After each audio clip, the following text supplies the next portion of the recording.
Yeah, it's not a lesson, it's a verdict. It's like the final judgment in a silent trial that's been running in the back of your mind your entire life, and then the gavel comes down, and that right there is the heart of it. The fear isn't about the act of failing itself. It's about what that failure might prove. It's a direct threat to our very sense of self. So this terror of being exposed, of being found not enough, well, it's a master of disguise. It almost never shows up looking like simple fear. Instead, it wears these masks that honestly can look pretty productive, even virtuous. So let's take a look at a few of these disguises, these different faces of fear. I have a feeling you might recognize them, either in yourself or maybe in people you know. First up, there's the person who is always getting ready to get ready. You know, researching, planning, making lists, but never actually starting. Because think about it, as long as you're just preparing, you can't fail.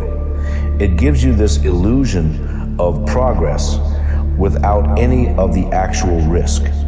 Another classic mask is perfectionism. But this isn't really about having high standards. It's about setting impossible ones. The project is never quite finished because, it's just not quite right yet.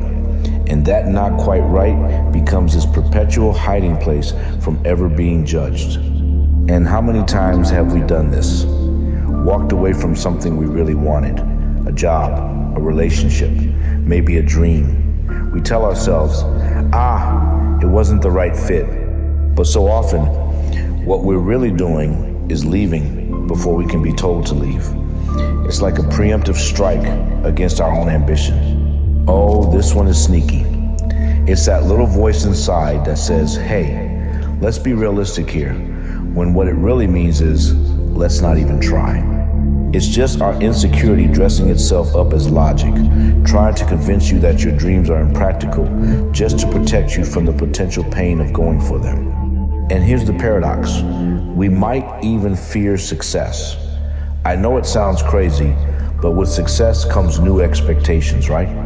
The bar gets higher, the spotlight gets brighter, and the potential fall, well, it starts to feel that much greater. And make no mistake, these are not just minor quirks. I mean, look at this.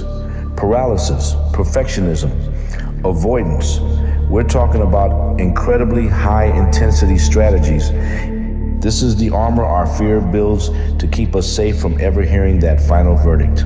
So what's the result of all these masks, all these complex strategies? Well, it's a state of paralysis. It's a life lived in the waiting room, just suspended in potential, but never ever truly lived. And it creates this vicious cycle. The fear leads to inaction.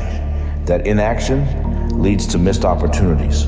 And then those missed opportunities, they breed self-judgment and shame. And that shame just feeds the original fear that you weren't enough to begin with, locking you inside this self-sustaining prison. We tell ourselves a story, don't we? We say we're being cautious, we're being smart, we're choosing security. But what we're really choosing so often is a cage. And we're mistaking the safety of its bars for wisdom.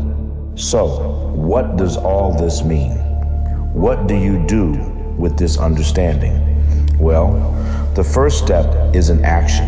It's stillness. If any of this resonated with you, if you felt even a tiny flicker of recognition, the invitation is just to not look away, to just sit with that feeling for a moment. If this spoke to you, like and subscribe to The Root Within.